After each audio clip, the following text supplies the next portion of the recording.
Assalamualaikum warahmatullahi wabarakatuh. Allahu Akbar, Allahu Akbar, Allahu Akbar. La ilaha illallah, Allahu Akbar. Allahu Akbar walillahil hamd.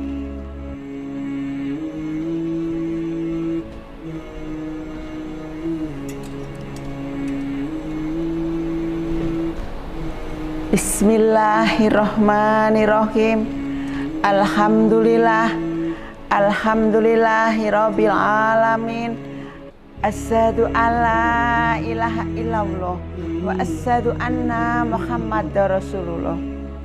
Assalatu wassalamu ala asrofil amya'i wal mursalin wa ala alihi wassobihi ajmain, amma ba'du. Pemirsa yang dirahmati Allah, tak terasa hari ini adalah hari terakhir kita berpuasa, sehingga ada baiknya apabila saya akan membahas tentang amalan di malam terakhir Ramadan untuk meraih kemuliaan di hari kemenangan, atau dikenal dengan malam takbiran, ya. Pemirsa yang dirahmati Allah, amalan di amalan takbiran tentunya akan identik dengan takbir. Malam sebelum hari raya Idul Fitri ini biasanya dirayakan dengan besar-besaran dengan takbir keliling kampung ataupun di masjid saja. Tapi berhubung ada corona, maka kita takbiran di rumah saja bersama dengan keluarga. Biasanya kalau yang dulu, ya, di mana-mana, di masjid manapun akan mengumandangkan takbir semalam suntuk hingga hari raya Idul Fitri paginya. Hal ini memang dimaksudkan untuk menyambut hari raya Idul Fitri. Rasanya akan hampa bila Lebaran tidak mendengarkan takbir yang berkumandang dari masjid ke masjid di dekat tempat tinggal kita. Saudara seiman yang dirahmati Allah, namun kondisi seperti sekarang ini, di mana pandemik COVID-19 sedang mewabah, kita diharuskan oleh pemerintah untuk menjaga diri dengan mengurangi aktivitas di luar, lebih baik di dalam rumah. Meskipun demikian, hal ini tidak mencegah kita untuk dapat beribadah dengan amalan-amalan di malam takbiran. Nah, apa sajakah itu? Pemirsa yang dirahmati Allah, amalan di malam takbiran memiliki banyak keutamaan yang istimewa. Pada malam yang istimewa ini, kita bisa mendapatkan berkah pengampunan dosa dan terkabulnya doa. Jadi, kita harus melanjutkan ibadah yang kita lakukan di bulan Ramadan dengan amalan di malam takbiran ini. Walau kita lakukan itu di rumah saja. Pemirsa yang dicintai Allah, yang pertama yaitu mengumandangkan takbir. Mengumandangkan takbir tentunya sudah menjadi kebiasaan yang selalu dilakukan sebagai amalan di malam takbiran. Apalagi masyarakat Indonesia bahkan memperingatinya dengan berbagai arak-arakan yang sangat ramai. Takbiran ini tidak hanya dilakukan di dalam masjid saja, namun juga di luar masjid. Dan ini bisa dilakukan di rumah selama ada COVID-19. Nah, saudaraku yang dirahmati Allah, takbir dilakukan terus-menerus setelah sholat maghrib, isya, dan setelah sholat Idul Fitri. Ya. Allahu Akbar, Allahu Akbar, Allahu Akbar. La ilaha illallah wallahu akbar. Allahu Akbar walillahil hamd. Yang artinya Allah Maha Besar. Allah Maha Besar. Allah Maha Besar. Tiada Tuhan kecuali Allah. Allah Maha Besar. Allah Maha Besar, segala puji milik Allah. Dengan melaksanakan amalan di malam takbiran ini, berarti kita sebagai umat muslim tidak menyampaikan ungkapan rasa syukur kepada Allah Subhanahu wa taala dengan berbagai kemudahan yang Ia berikan dalam menjalankan ibadah puasa. Saudaraku yang dirahmati Allah, amalan di malam takbiran satu ini memiliki keutamaan sebagai ampunan, membebaskan diri dari api neraka, dan sekaligus harapan ibadah yang diterima oleh Allah Subhanahu wa taala. Takbiran juga bisa dijadikan sarana untuk berzikir dan mendekatkan diri kepada Yang Maha Kuasa. Takbir sebagai amalan di malam takbiran terdapat dalam surat Al-Baqarah ayat 185. Allah berfirman yang artinya, hendaklah kamu mencukupkan bilangannya puasa, dan hendaklah kamu mengagungkan Allah, bertakbir atas petunjuknya yang diberikan kepadamu. Dari ayat di atas kita bisa menyimpulkan bahwa setelah selesai menjalankan ibadah puasa di bulan Ramadan, maka kita disyariatkan untuk mengagungkan nama Allah Subhanahu wa taala dengan cara bertakbir. Saudaraku yang dirahmati Allah, selain itu ada juga hadis tentang amalan di malam takbiran ini. Seperti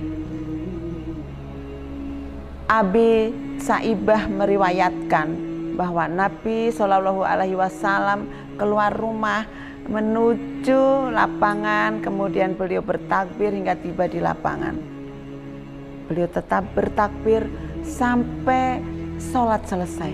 Setelah menyelesaikan sholat, beliau kemudian menghentikan takbir. Dari penjelasan di atas bisa disimpulkan bahwa mengumandangkan takbir sebagai amalan di malam takbiran bisa dilakukan di mana saja dan kapan saja.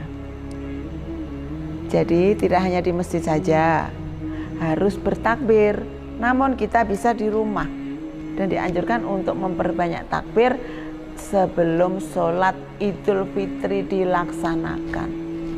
Ya, pemirsa yang dicintai Allah, yang kedua adalah menghidupkan malam Idul Fitri. Amalan sunnah lainnya yaitu menghidupkan malam Idul Fitri, maksudnya adalah tetap mengisinya dengan ibadah-ibadah yang selama Ramadan sudah dibangun. Jangan sampai ada kesan bahwa saat matahari terakhir Ramadan terbenam, saat itu terbenam jugalah segala kebaikan yang sudah dirajut selama bulan Ramadan.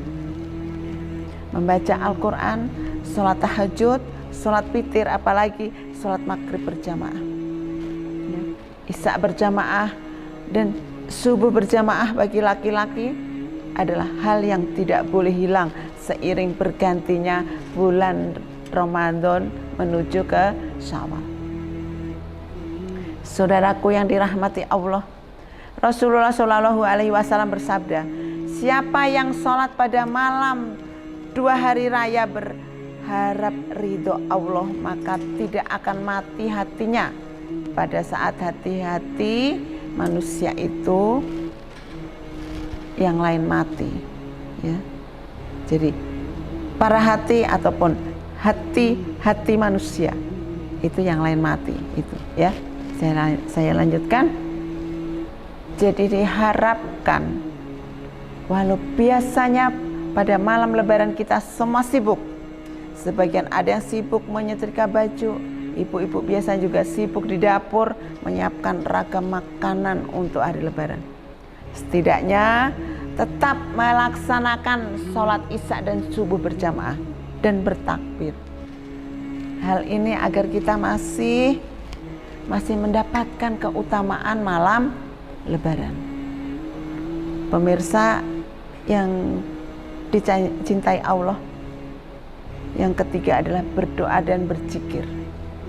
Doa dan zikir menjadi penghubung antara manusia dengan Tuhan, juga menjadi komunikasi sakral yang dilakukan manusia untuk mengharapkan segala impiannya dapat dikabulkan oleh Sang Pencipta. Berdoa dan berzikir juga masuk dalam salah satu bagian beribadah. Maka banyak orang yang meluangkan waktunya untuk berkonsentrasi saat berdoa dan berzikir. Itu saya lanjutkan lagi, yaitu berdoa dan berzikir itu juga sering dikaitkan dengan bentuk rasa syukur manusia terhadap Allah Subhanahu wa Ta'ala. Bahkan Rasulullah juga menganjurkan manusia untuk senantiasa melakukan berdoa dan berzikir untuk mengingat Allah. Pemirsa yang dicintai Allah, berdoa dan berzikir pada malam hari raya Idul Fitri insya Allah dikabulkan oleh Allah Subhanahu wa Ta'ala. Bagaimana pada malam Jumat dan waktu mustajab lainnya. Itu. Yang keempat, mandi dan memakai pakaian terbaik. Nah itu disunahkan untuk mandi sebelum berangkat ke tempat sholat. Dalilnya adalah hadis Nabi Muhammad Shallallahu Alaihi Wasallam dari Ibnu Abbas RA. Beliau berkata bahwa Rasulullah Shallallahu Alaihi Wasallam mandi pada hari Idul Fitri dan Idul Adha. Disunahkan juga untuk mengenakan pakaian yang terbaik di hari itu, menggunakan wangi-wangian, parfum yang terbaik, yang enak baunya, ya. Khususnya untuk pakaian sholat, bawa peci, ya, baju koko ataupun gamis, sarung, celana juga mengena. Rasulullah Shallallahu Alaihi Wasallam juga melakukan hal yang sama dari Jabir RA bahwa Nabi Muhammad Shallallahu Alaihi Wasallam memiliki jubah yang dikenakannya pada saat dua hari raya dan hari Jumat. Dua hari raya itu hari raya Idul Adha dan Idul Fitri. Pemirsa yang dirahmati Allah, Imam As-Syafi'i meriwayatkan sebuah hadis lainnya bahwa Nabi Muhammad Shallallahu Alaihi Wasallam pada setiap lebaran selalu memakai pakaian ibarah. Ibarah itu adalah salah satu model pakaian yang terkenal di zaman pada waktu itu. Pakaian hibarah inilah yang dahulu diselimutkan kepada Nabi Muhammad ya saat beliau wafat. Lebih afdol memakai pakaian yang berwarna putih. Disukai juga untuk memakai imamah atau sorban. Jika seandainya hanya ada satu baju, maka baju itu baiknya dicuci terlebih dahulu. Pemirsa yang dirahmati Allah, khusus untuk dipakai besoknya pada hari raya, disukai juga ya untuk mengajak anak-anak dengan dipakaikan pakaian yang bagus, boleh juga dikasih pernak-pernik, perhiasan dan lain-lainnya. Itu. Yang kelima, para pemirsa, makan sebelum sholat. Makan sebelum berangkat sholat Id pada hari raya Idul Fitri hukumnya adalah sunnah. Artinya hal tersebut dianjurkan sesuai yang pernah dilakukan oleh Nabi Muhammad Shallallahu Alaihi Wasallam. Diriwayatkan Rasulullah makan terlebih dahulu saat menuju tempat sholat. Dari Anas bin Malik radhiyallahu anhu, ya, berkata Rasulullah tidak berangkat pada Idul Fitri hingga beliau memakan beberapa kurma. Nabi menyantap kurma sebelum sholat Id sebagai tanda dihapusnya keharaman berbuka sebelum ada sholat Id. Karena pada sejarah awal Islam sempat ada larangan untuk berbuka sebelum sholat Id.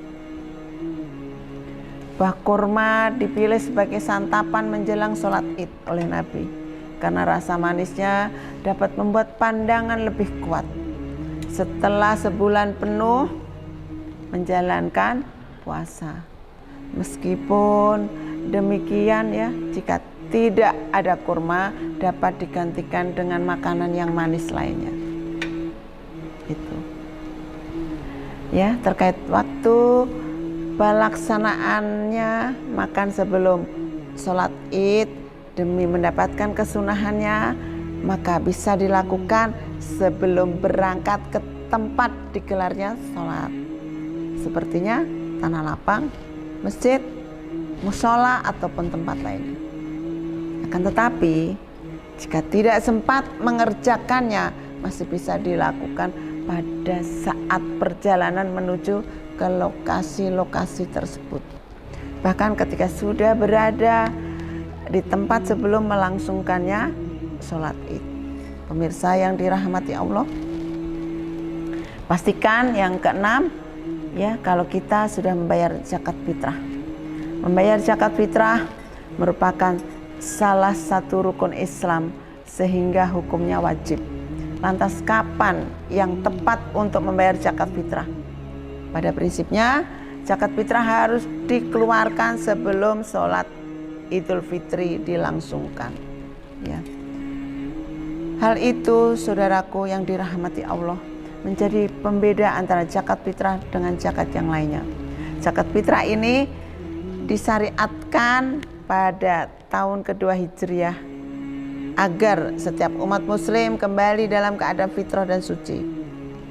Walau mengeluarkan zakat fitrah bisa dimulai sejak awal bulan Ramadan hingga sebelum dilaksanakan sholat Idul Fitri. Ya, saudaraku yang dirahmati Allah, zakat yang dikeluarkan di selain waktu tersebut akan dikatakan sebagai sedekah. Biasa dan jelas ya, ini belum menggugurkan kewajiban seseorang untuk mengeluarkan zakat fitrah. Para ulama telah membagi waktu untuk mengeluarkan zakat fitrah ini dalam 5 jenis, yaitu 1. Waktu jawaz, artinya waktu boleh.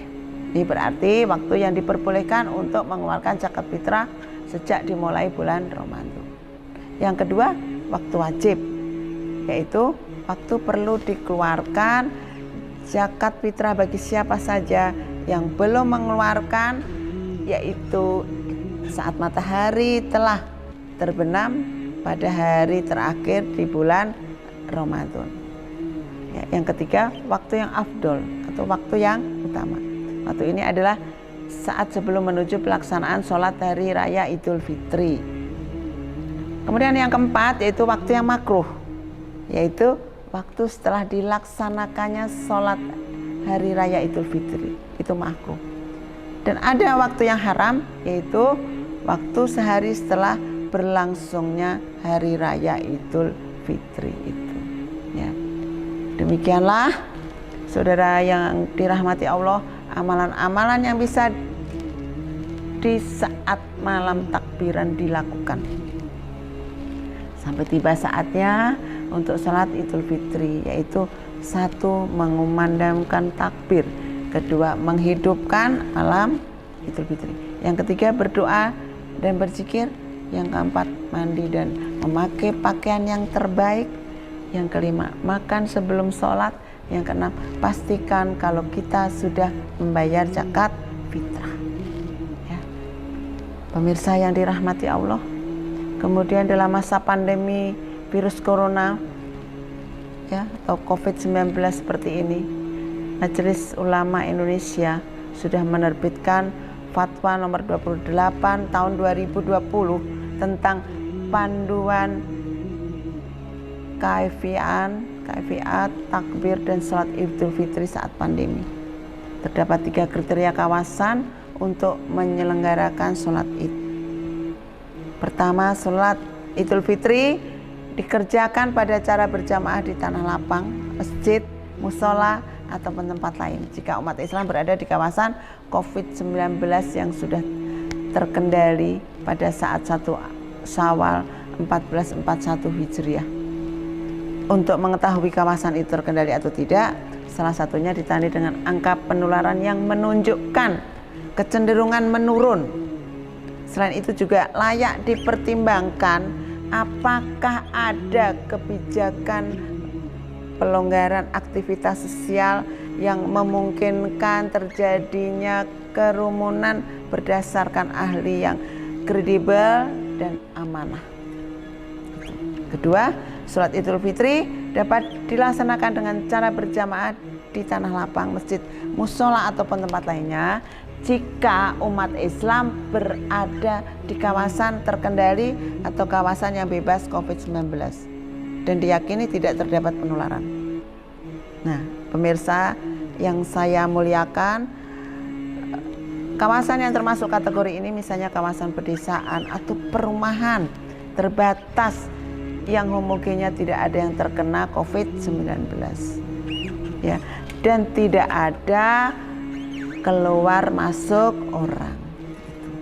Yang ketiga, sholat Idul Fitri boleh dilaksanakan di rumah jika ia berada di kawasan penyebaran COVID-19 yang belum terkendali. Sholat Id dalam kawasan tersebut dapat dikerjakan secara berjamaah atau sendiri.